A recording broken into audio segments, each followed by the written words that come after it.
நான் இப்போ என்ன டாப்பிக்கை பற்றி பேச வந்திருக்கேன்னா, ரோட்டில் வண்டி ஓடுறத பற்றி பேச வந்திருக்கேன். இப்போது நம்ம வண்டி ஓட்டிகிட்டு போகிறோம். ஆனால் நம்ம என்ன பண்ணுறோன்னா, நம்மளோட என்ன சொல்கிறது, நம்ம மட்டும் நல்லா இருந்தால் போதும். நம்மளை நம்பி வீட்டில் இருக்காங்க, அம்மாவோ தங்கையோ யாரோ ஒருத்தர் நம்மளை நம்பி வீட்டில் இருக்காங்க.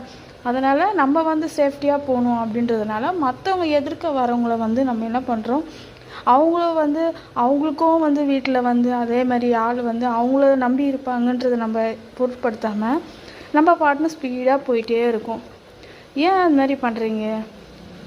ஒரு நாய் கூட இந்த உலகத்தில் என்ன சொல்கிறது, ஒரு நாயை இது பண்ணிகிட்டு இருந்தால் போய் காப்பாற்ற நினைக்குது. ஒரு காக்கா கூட அடிபட்டு இருந்தால் எல்லா காக்காவையும் கூப்பிட்டு மொத்தமாக ஆனால் அந்த மனுஷனுக்கு ஏன் அந்த உதவி பண்ணுற இது இல்லை? அடிபட்டால் கீழே விழுந்து கிடக்குறாங்க, நம்ம போய் தூக்கி இது பண்ணுறோம், அது வேறு வழி. ஆனால் ஏன் இது மாதிரி நம்ம யாரையும் பொருட்படுத்தாமல் இப்படி போகிறோம்? நான் வண்டி ஓட்ட ஆரம்பித்ததுலேருந்து நானும் பார்க்குறேன். நானும் எவ்வளவோ சேஃப்டியாக போகணும், நம்மளை நம்பி வீட்டில் இருக்காங்க அப்படின்னு நினச்சி தான் நானும் போயிட்டுருக்கேன். ஆனால் எதிர்க்க வரவங்க வர்றத வேகத்தை பார்த்தா எனக்கு ரொம்ப பயமாக இருக்குது. வண்டி ஓட்டுறதுக்கே ரொம்ப பயமாக இருக்குது. அதனால் சொல்கிறேன், கொஞ்சம் தயவு செஞ்சு கேளுங்க. எல்லாரையும் நம்பி எல்லாருமே வீட்டில் ஜீவன்கள் இருக்காங்க. நம்ம வருவோன்னு காத்திருக்கிறதுக்காக குழந்தைங்களோ அம்மாவோ எல்லாருமே